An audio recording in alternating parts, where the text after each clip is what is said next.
মুখ্যমন্ত্রীর স্বপ্নের রূপশ্রী প্রকল্পে দুর্নীতির ছায়া। রূপশ্রীর টাকা পাওয়ার জন্য দিতে হয়েছিল ৩,০০০ টাকা কাটমানি, কিন্তু তারপরেও বাতিল হয়ে যায় আবেদন। বিয়ের পর ১.৫ বছর ধরে মেয়ের হক আদায়ের দাবিতে প্রশাসনের দুয়ারে দুয়ারে ঘুরছেন মা, কিন্তু মেলেনি সমাধান।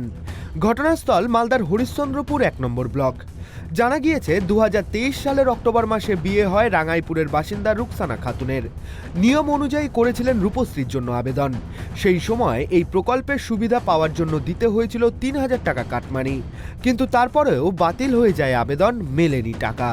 একাধিকবার প্রশাসনিক দপ্তরে গিয়েছেন রুকসানার মা নুরেশা বিবি। বারবার দেওয়া হয়েছে প্রতিশ্রুতি, কিন্তু কাজ হয়নি।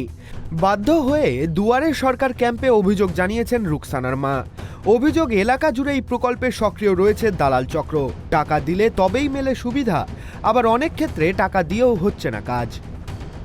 24 তারিখে ছিল, ইনকোয়ারি করে আসছে, 3-4টা সাক্ষীও নিয়েছে, আমার ছবিও তুলে নিয়েছে, কম্পিউটারে চাপাও আছে, সবই করা আছে। ৩,০০০ টাকাও নিয়েছে। কে নিয়েছিল ৩,০০০ টাকা? রফিকুলটা কে? ফন্দিপাড়ার দালালি আছে, দালালি করে খেয়েছে। আচ্ছা, ফর্ম কি ওই ভরেছিল? না, ফর্ম হারাই ভরেছেন, ওকে দিতে দিয়েছিল, জমা দিতে দিয়েছিল। ৩,০০০ টাকা কি বলে নিয়েছিল আপনার কাছ থেকে? ওই যে আমি জমা দিব, কাগজটা জমা দিব, তো হাঁকা টাকাটা দাও, এই যে হয়ে যাবে, করে দিব, আমি হয়ে নিবে। হাঁকা রোজ ঘুরাইছে, তা হাঁকা কহিন তাই ওই কালী পূজা পর ঢুকবে, তো পরে ঢুকবে, এগুলো করে করে হাঁকা ঢুকে কয়েছে, টাকা পাইনি, দেয়নি টাকা। তাতে ঘুরছি। হচ্ছে রূপশ্রীতে। আচ্ছা, আমার বোনের আজকে থেকে নিয়ে 1.5 বছর আগে বিয়ে দিয়েছিলাম, এখন পর্যন্ত টাকা পাওয়া যায়নি। ফর্ম সবই জমা দেওয়া গেছে, কিন্তু এখন পর্যন্ত টাকাটা পাওয়া যাচ্ছে না। ওই জন্য অভিযোগ জানাতে এসেছিলাম।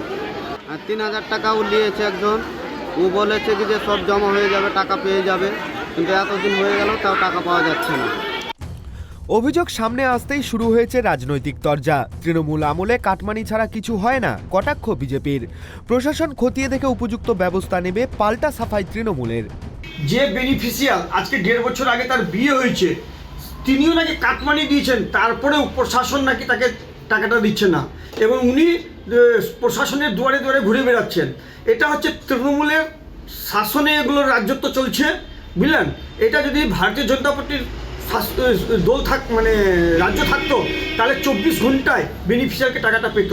এই পশ্চিমবাংলার মধ্যে যতদিন এই সরকার থাকবে ততদিনই এরকমই হবে। যা কিছু করতে গেলে কাটমানি দিতে হবে, কাটমানি ছাড়া কোনো কাজ হবে না। মুখ্যমন্ত্রী মাল্লায় এসেও বলে গেছেন যে তার প্রকল্পে যদি কেউ কাটমানি নেয় তাহলে প্রশাসন তার ব্যবস্থা নেবে। আমরাও বলবো কি সেই ব্যবস্থাটা নেওয়া হোক তার বিরুদ্ধে।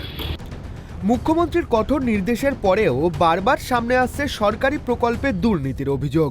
কাদের মদত রয়েছে? কেন পদক্ষেপ নিচ্ছে না প্রশাসন? উঠছে প্রশ্ন। মালদা থেকে রুহুল আমিনের রিপোর্ট, ট্রাইব টিভি বাংলা।